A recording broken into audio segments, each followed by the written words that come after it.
அடுத்தவங்க முன்னாடி உடனே வாழ்ந்து காட்டணும்னு நினைச்சு கையை சுட்டுக்காத. நீ போய் கடனாலேயே போய் நின்றாத. அடுத்தவன் உன்னை ப்ரெஷர் கொடுப்பான். நம்மளோட வீட்லயே இருப்பாங்க அவங்க.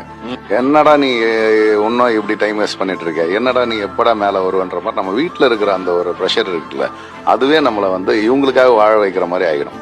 சம்டைம்ஸ் ஒரு அவமானமான பேச்சுகள்லாம் வரும். வேற எங்கேயாவது ஒரு இடத்துல வேலைக்கு போலாம்ல, வேற எங்கேயாவது வேற எதனா பிசினஸ் பண்ணலாம்ல, இதுலதான் வரலன்னு தெரியுதுல இப்படின்னு சொல்லி, அப்ப நம்ம வேற எதனா பண்ணணும்னு நினைச்சிட்டாலே நீ தோத்துட்ட. வேற எங்கேயாவது போய் வேலைக்கு போயிடலாம், இல்ல வேற எதையாவது ஒரு பிசினஸ் பண்ணிடலாம், இதுல நான் தோத்துட்டேன் அப்படின்னு உன்னை நம்ப வச்சுட்டாங்க அப்படின்னா நீ தோத்துட்ட. நீ நம்பணும், எனக்கு நான் இதுல வருவேன். It needs some time. All of a sudden வராது. இப்போ கொஞ்ச நாள் நான் இதுல கஷ்டப்பட்டுட்டேன், இந்த எஃபர்ட் நான் இன்னும் கொஞ்ச நாள் பண்ணுவேன். ஜெயிக்கிறவங்க கிட்ட ஒரே ஒரு விஷயம் தான், ஒரு ஆட்டிடியூட் மட்டும் தான் வச்சிருப்பான். என்ன தெரியுமா? தொடர்ந்து போராடி இருப்பான். Life we have to face it, everything we have to face it.